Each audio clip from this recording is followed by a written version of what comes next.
السلام عليكم. صلى على الحبيب قلبك يطيب. اللهم صل على سيدنا محمد طب القلوب ودوائها ونور الأبصار وضيائها وعافية الأبدان وشفائها.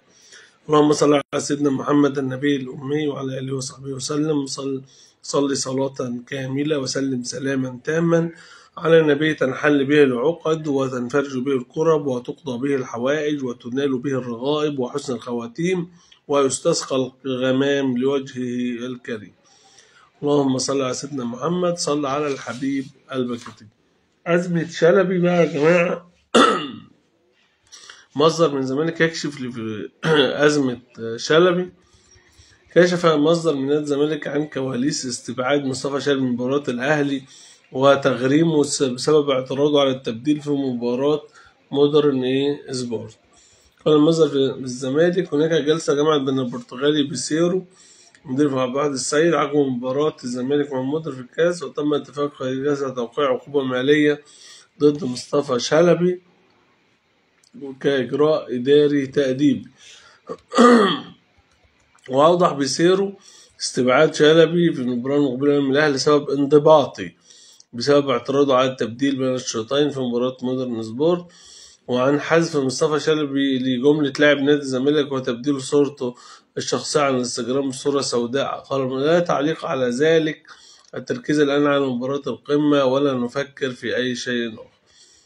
وعلم بيسيرو أن بيسيرو أبلغ مصطفى شلبي استبعاد مباراة القمة من الأهلي، كما قرر مدرب الزمالك توقيع غرامة من لاعب مصطفى بسبب اعتراضه على التغيير. هنا الزمالك كان فاز 2-1 بمساعدة الحكام.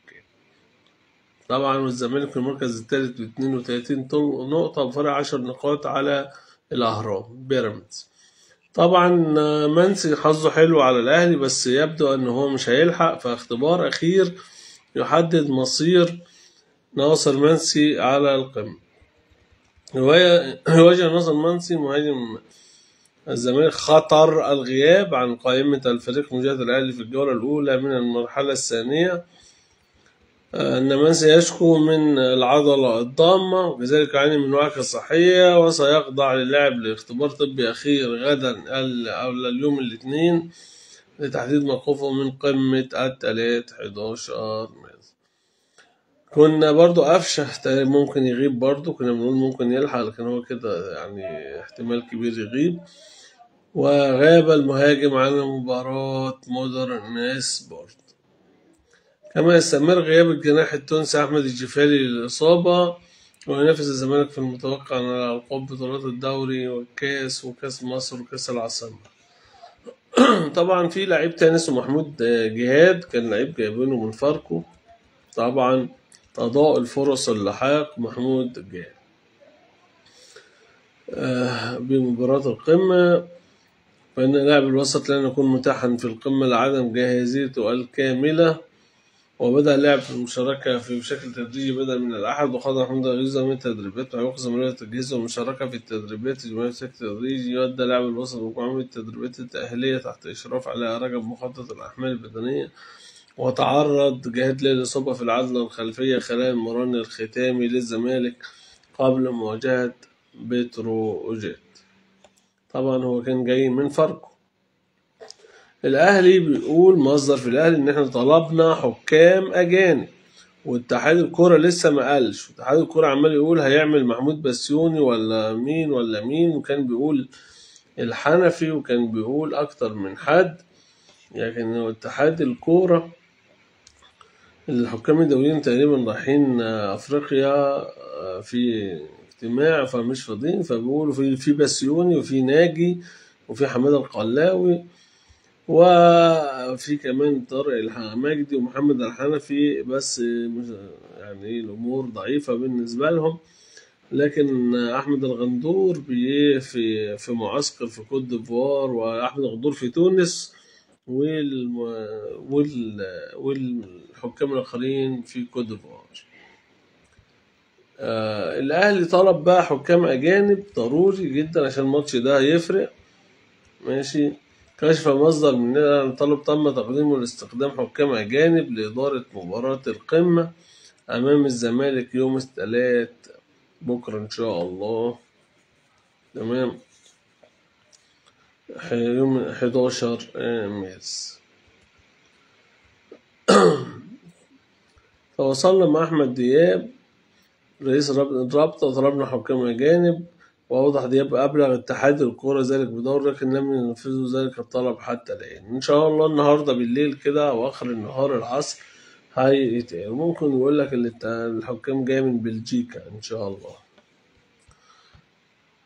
المنتخب مصر محللين وائل شيتوس امبارح زعلنا عليه جدا جدا، كان اللعب سيء للغاية. يعني هم لعبوا في جنوب أفريقيا أحسن ما لعبوا هنا وانهزموا 3-1، وكور أخطاء ساذجة من الدفاع، وكور بتتلعب سرعة من ورا الدفاع وبتخش جون في محمود أبو السعود. فكنا نتمنى منتخب المحليين يطول، لكن هم شكلهم عايزين يدمروا وائل شيتوس.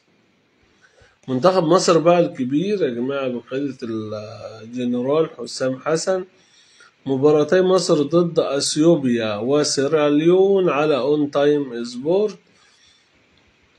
اعلن قنوات اون سبورت حصول على حقوق اذاعه مباراتي مصر واثيوبيا ومصر وسيراليون. ويلعب منتخب مصر ضد اثيوبيا وسيراليون يوم 21 و25 من الجولة الخامسة والسادسة تصفيات افريقيا المؤهلة لكأس العالم.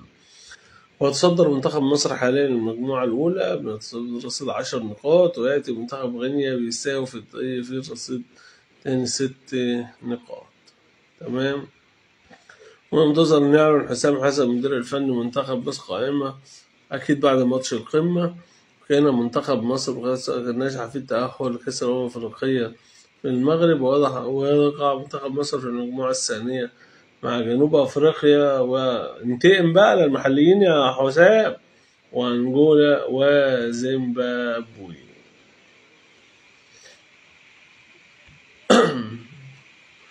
إسلام عادل بقول لك في لائحة جديدة للإسماعيلي. طبعا مدرب الإسماعيلي اتغير، ووضح إسلام مدير الكرة الجديد للإسماعيلي لائحة جديدة للفريق. لائحة جديدة جت لفرض الانضباط داخل صفوف الدراويش بعد فترة طويلة من التخبط. تشمل لائحة مكافآت وعقوبات جديدة في محاولة للتعامل مع الوضع الصعب الحالي للفريق. ويحتل الإسماعيلي المركز 16 في جدول الترتيب الدوري برصيد 14 نقطة. وسيلاقي الإسماعيلي طلائع الجيش في المباراة التي في الجولة الأولى من المجموعة الثانية. وعلى الإسماعيلي تعيين إسلام عادل منصب مدير الكرة.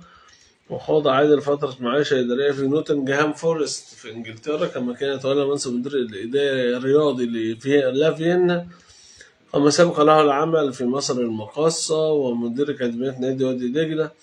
أما مسيرته الكروية فقد بدأ في قطاع الناشئين بالنادي الأهلي، ولعب منتخب مصر الأولمبي تحت 23، كما مثل عدة أندية مصرية أبرزها الأهلي ووادي دجلة ومصر المقاصة والإنتاج الحربي وحرس الحدود، كما خاض تجربة احترافية في الدوري السعودي.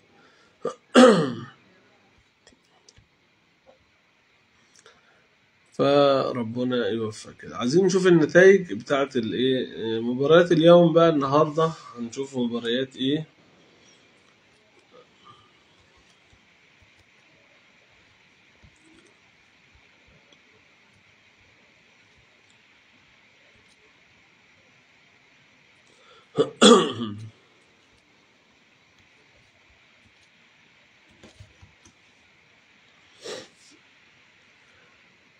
طبعا مباريات الأمس كانت حاجة تحزن، بس هنقول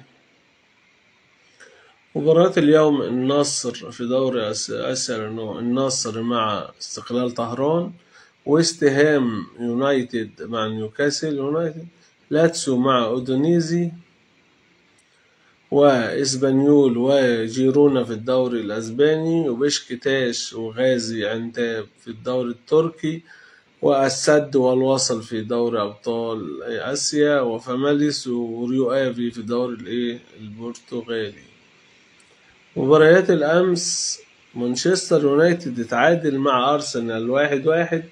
ريال مدريد كسب رايو فالكانو 2-1. مصر انهزم من جنوب أفريقيا للمحليين 3-1. أتلانتا كسب اليوفنتوس 4-0. توتنهام وبورتسموث 2-2. ستراسبورج كسب مصطفى محمد نانت 1-0. تشيلسي كسب ليستر سيتي 1-0. أولمبيك ليون كسب نيس محمد عبد المنعم 2-0. ختافي كسب أتلتيكو مدريد 2-1. وأتلتيكو بقى عايز يجهز لريال مدريد، هنشوف. نابولي مع فورنتينا، نابولي 2-1. وروما كسب أمبولي 1-0. سبورتنج لشبونة كسب كاسابيا 3-1. طبعا بعد بكرة الأهلي، ولا بكرة الأهلي والزمالك الساعة 9:30.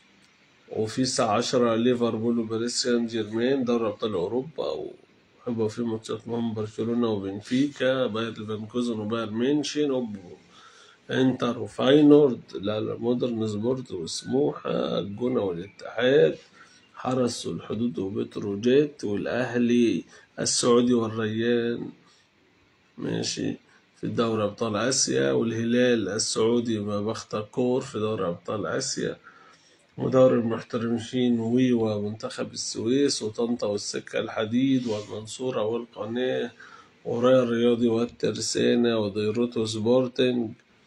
بعد يعني بكرة في ماتشات مهمة برضه. يلا كل سنة وانتم طيبين. النهاردة اليوم 10 من رمضان، بس مش 6 من أكتوبر.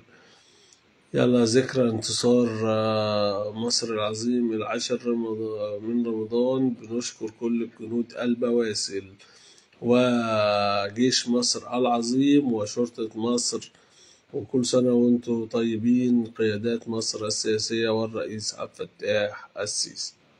كل سنة وانتم طيبين.